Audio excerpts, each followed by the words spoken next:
पहुंचे तक के जौन हमार कारवा बा महज 1.5 साल के बाद। थोड़ा देर पहले रउरा लोग देखले होखेम कि तिस्ता स्मृति सम्मान से छोटका बउआ रुद्रांश को सम्मानित कल गई है। वो छोट बहिन तिस्ता हमार अपन बहिन रही जे भोजपुरी के गौरैया के नाम से जानल जारी, जिनकर योगदान जिनकर समर्पण शायद कोई भोजपुरिया से छूटल ना हो। वो 1.5-2 साल पहले हमने के बीच में ना रहली और शुरुआत कैली। ढांचा सृजन उनकरे कई है। उनकर कारवा के आगे बढ़ावे खातिर हम सृष्टि रोरा लोग के बीच में बनी।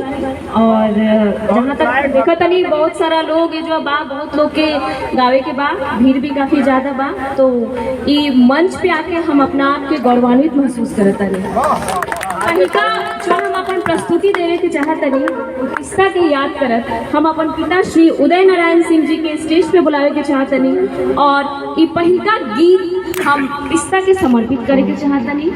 एगो बाप और बेटी के बीच के भाव का होला। एगो बाप का सपना देखेला बेटी खातिर एक समय के बाद जब ओकरा के विदा करे के पड़ेला, ओह समय के एक गीत के माध्यम से दर्शावल गइल बा। हम फिर से आवाज देवे के चाहते नहीं। पिता श्री उदय नारायण सिंह जी के स्टेज पे आई और हमारा साथे आवाज दे।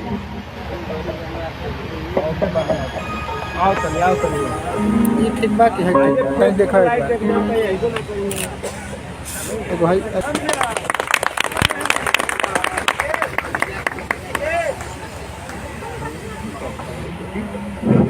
Hello hello hello hello hello hello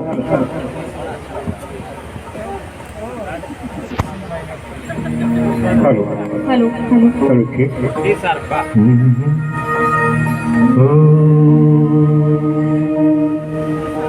थोड़ा सा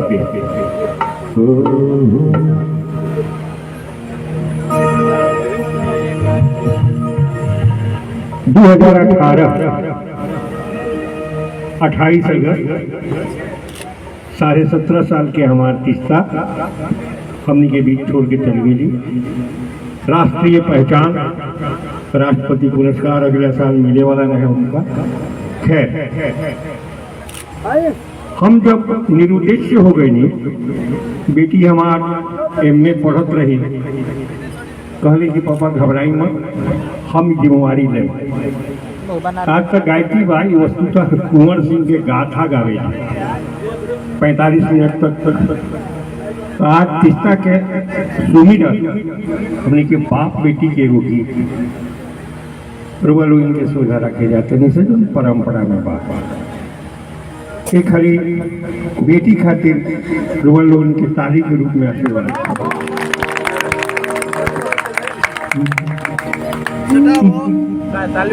बाधी रे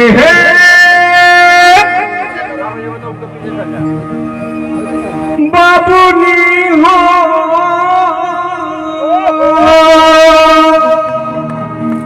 बाबी रे बाबी रे बाबी हो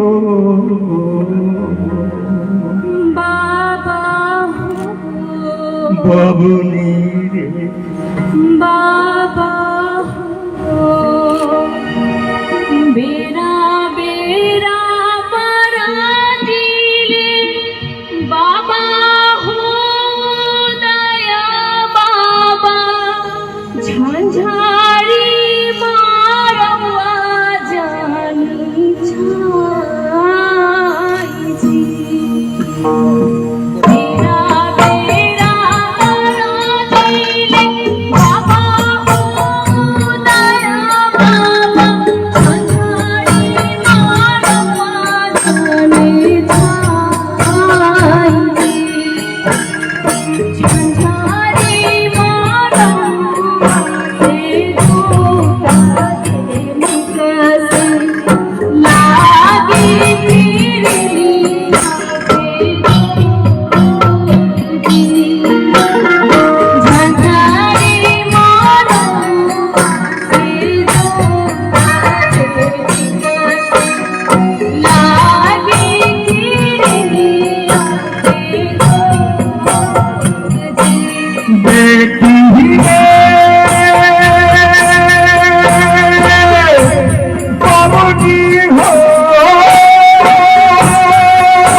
परंपरा के गीत ये भी बेटी बियाहत हुई जब समूहदान करेला वही भरी गीत गवाला। जवन बाप 18-20 साल अपना बेटी के धूप बरखा ठंडा से बचा के रखेला, अचानक जब मड़वा छावेला बेटी सवाल पूछ गई। बाप का तो होता ए पर भी ध्यान दिया जाए। ये परंपरा के गीत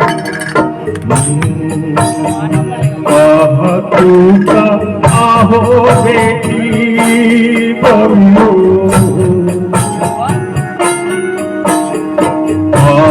तू का आहो बेटी तानवा रखती सूरज से तू का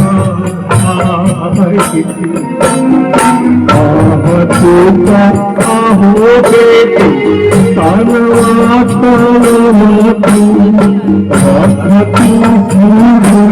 से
के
रघुनीत